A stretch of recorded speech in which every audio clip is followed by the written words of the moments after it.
Hello again, brothers and sisters. Welcome back to Chats with Jack. This is Jack Talcott to talk about some inspiring lives and what that could mean, and hopefully to inspire you to consider your own inspiring life. Because that's what happened with me. I used to go along living this habit of life, never realizing my potential, never really believing I had much potential, to be honest. The thumbnail was a quote from David Coggins, one of the men I've learned of recently over the past few years. You are in danger of living a life so comfortable and soft that you will die without ever realizing your true potential. Wouldn't that be a shame? Wouldn't it be a shame to spend your whole life only at the end to realize, oh my God, I had so much to give? Wouldn't that be a true crime? A true crime against God? Well, that's my opinion. So that's why I chose to change. And in my own path to change myself, the old adage, you want to change the world, go within. I didn't like the world I was living in, so I did. I chose to go within. And to understand me, it helps to learn from others, because many people have lived and died, and many people have recorded what they've learned. So there's a lot of amazing stories out there of humans throughout history. Humans are truly a fascinating species when you kind of like detach yourself back and look at what's going on. Holy cows, man, holy cows. The human species is something unique. But back to the point, I spent the first 40 years of my life trying to figure it out, trying to figure out where I fit in, which rules to obey, what was going to be the best plans for my future. I spent a lot of time trying to know. And admittedly, in my own life, I've been blessed. We all have our challenges, right? We all have our challenges and benefits. I didn't have the benefit of a great home, but as an adult, and it wasn't a horrible home, it just wasn't a great home. But as an adult, along my life experience, I had the opportunity to meet and to learn from some truly inspiring leaders. The type of men you look at and you're like, fuck, that's a good dude, man. That's something to be proud of. Those are the people who I learned about, and the people I met were at my level, right? Small, big fish in small ponds. That's who I originally built myself upon. But then I met some really truly inspiring people in my own journey, and that inspired me to look at myself a little better. And as I started looking at the world more, looking at some of human history, you know, you want to understand the creator, look at the creation. And I looked at history and science as evidence of the creation. So those were the things I set out to learn. One of the early discoveries I made was a guy named Wim Hof. And yeah, this video is mostly to talk more about others than myself. But these names, I don't know how to use this stuff to bring them up and show you cool things about these people. But all their links are in the description, except for Coggins. Apparently he's not on YouTube, and I didn't spend much time looking him up. And I haven't learned much from him directly. But I tell you what, that guy, David Coggins, he's a hell of a story of inspiration, SEAL training, some of the stuff he's pushed his body to, man. It's really pretty incredible what humans can do. And one of the things I learned, I think it was at a Tony Robbins seminar a few years back, was something along the lines, what any man can do, any man can do, right?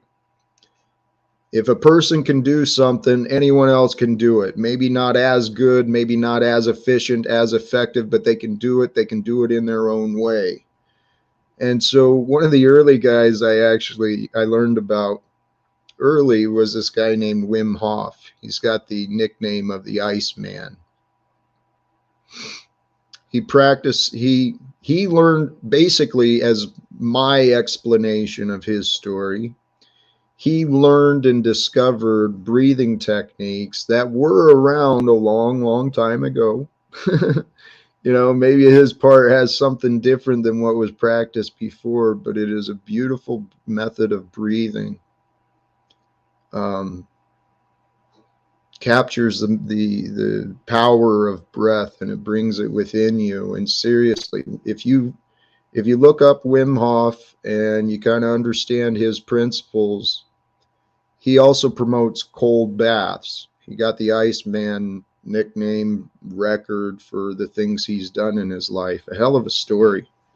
But if you practice his breathing techniques, it will shut down your egoic mind and bring you into a state of peace and a state of calm that maybe you may not have felt before.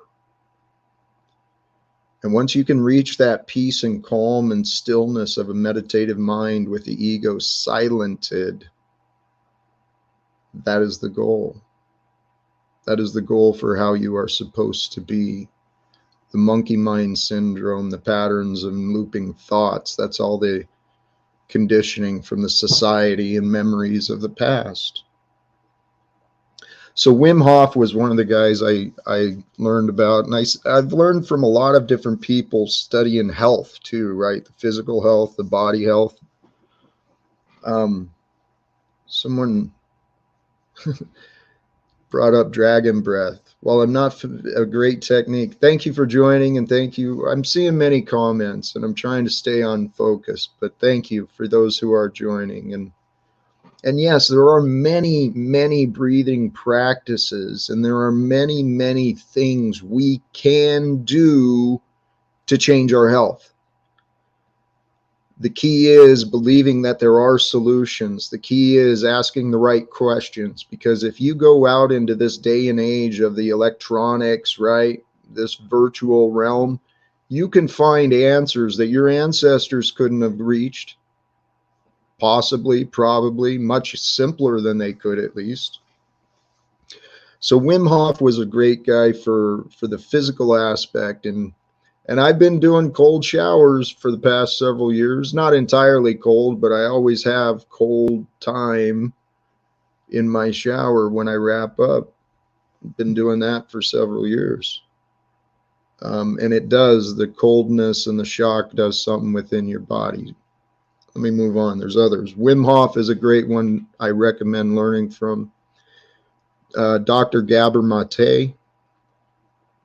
His wisdom of the way our minds process and retain trauma, childhood trauma. This man is one of the most inspiring, and he's a beautiful teacher.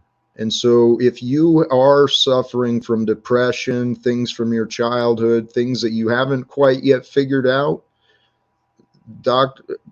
Gabor Mate, his method he uses, it's called compassionate inquiry. It's something I haven't quite understood or mastered myself, but I haven't spent a lot of time trying to understand other people's methods yet. I hope to in the future. One day I hope to meet many of these people, but so for the body, Wim Hof and David Coggins probably, and in the mind, Dr. Gabor Mate for trauma. Joe Dispenza is another well-known popular name. I don't know his I don't remember his background, but his explanations of the science and his involvement of the science between the way our minds work and our hearts work. This guy does seminars, and people are actually reporting miracle healings, right? People's lives are being transformed through the knowledge that is being shared through other humans. This is how God works. God is the truth. When people learn the truth, when they learn new things, healing magic can happen. Joe Dispenza is, I haven't spent a lot of time in his methods, but I understand what he's sharing. Myself, I brought myself into a spiritual path of spiritual learning. I was very curious about the evolution of religions and what is the beyond, what has been going on with all of this. And again, I've been blessed. I'm nothing special. I've just been blessed and had time, and I chose to learn from some very inspiring and knowledgeable people. Another one was Raja Choudhury. I don't know how to say his name, but the dude he's got a beautiful, entertaining, and very peaceful and very positive message of expressing and explaining spirituality, mostly, if I was to label it, mostly from the Eastern, maybe, I don't know. He's got a variety. He's a well-versed collection of knowledge of many of the ancient religions and teachings regarding the mind and the spirit. Along the lines there too is another guy I came across, Shunyamurti. I just watched a video of his this morning regarding divine love and the reality of divine love, and the importance of the acceptance that divine love is actually the only thing that's real. All that we experience are expressions and perceptions of divine love. So Shunyamurti is another, my opinion. Use your own discernment, but get past any past judgments and listen for the wisdom. See what you might resonate with, and see the different styles you appreciate too. But these are people I found pretty informative, and I don't like wasting my time when it comes to learning. Along those lines, from a more Christian, mystical Christian perspective, is someone I've spoken about several times, which is John St. Julian. Another man, I know nothing of these people. I just discovered them online or on YouTube, but I know each of us, we all learn different things. We don't all know what everyone else knows. And what these people are sharing, honestly, I think the world needs to start listening. The last guy I think I linked was Ralph Smart, Infinite Waters. That guy already has a reach around the world as far as following on YouTube. He's another guy. He's inspiring and pretty. I've learned a lot from a lot of these people in different ways. So today I'm kind of offering you some of the wisdom that I have found valuable for myself. I've taken the time to collect some of the resources that I've learned from, point you in the direction should you find interest in self-development, understanding spirituality, some of the different things those guys offer. And I've been blessed to learn from many other teachers, but the key is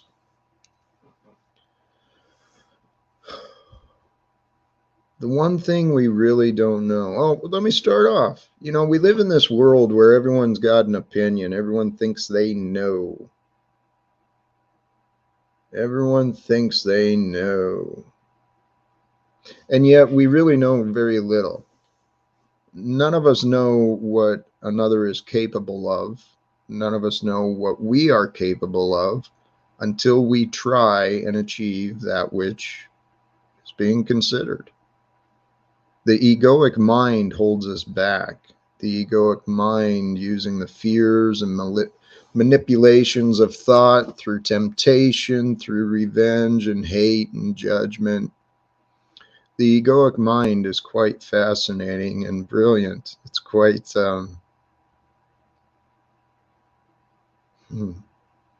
all that there is mind. So somehow You know, the past, whatever, maybe there was a Big Bang theory, maybe there was just the inspiration of a thought. Who knows? The past and the story of creation brought us to today. Did I tell you congratulations yet? We waited our whole lives for today to arrive, and today is finally here. So congratulations on making it to today.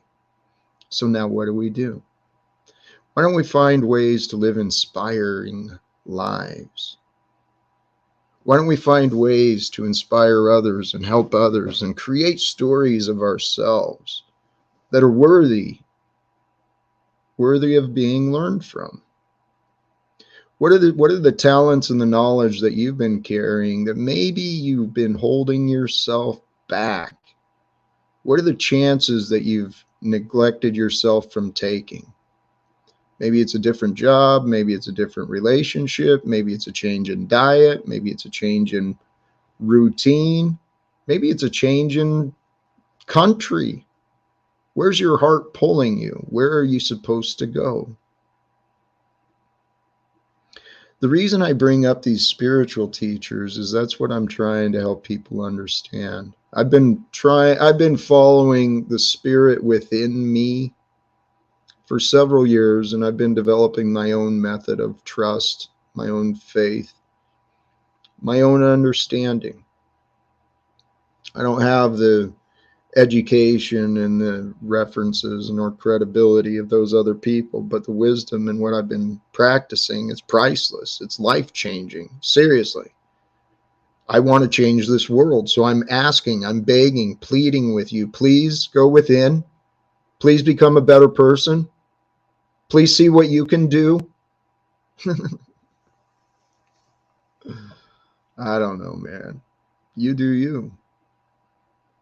You do you as much as you want in the way that you want. But be comfortable, be responsible, and be honest, dude. That's the whole point of this whole spirituality thing. That was another thought I was thinking, not to keep this going on, but it's another thought I was thinking while listening to Shunya Murti. His method of presentation is very proper and spiritual and respectful and honored, and there is a place for that. But I think that's part of the problem. I think the religions have overcomplicated the relationship between man and God. Yes, there is reverence. Yes, there is respect. Probably many traditions have some importance and value for them. But the only thing that matters is the truth. Truth doesn't care about your feelings. Facts don't care about your opinions. So what are you going to do? What do you know to be true about you and the human race today, and maybe what's going on in your community, what's going on in your life? You can only know today. So what do you know?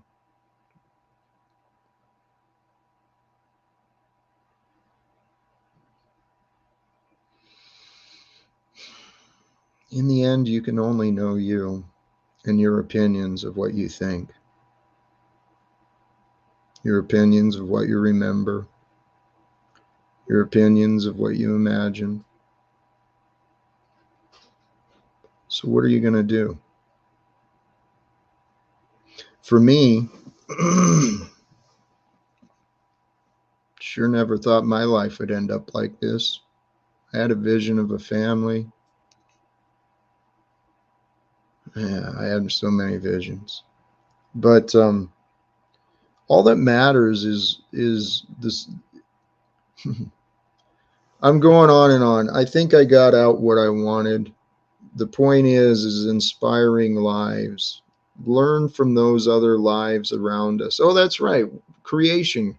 Whether it was a thought, whether it was a big bang, the past brought us to today. Congratulations for making it to today. So now wake up. Wake up to what is real. You are a participant in your future. Blaming others, making excuses does nothing. If something needs to be done, get it done. If it doesn't need to be done, find something else. I mean, all we got to do is be ourselves and pick a direction and flow with the time. And you got to do a lot of stuff. Anyway, hopefully this makes sense. The point of this was to try and inspire people, become better, because through better people is going to emerge a better world. And I believe a better world is possible. I know I've changed. I know people can change. It's up to you if you want to change you or not. So choose love, live without fear. And hey, for all of you who did join, thank you for doing so. I didn't pay much attention. I anticipated and saw some mockers. So God bless. Have a good day.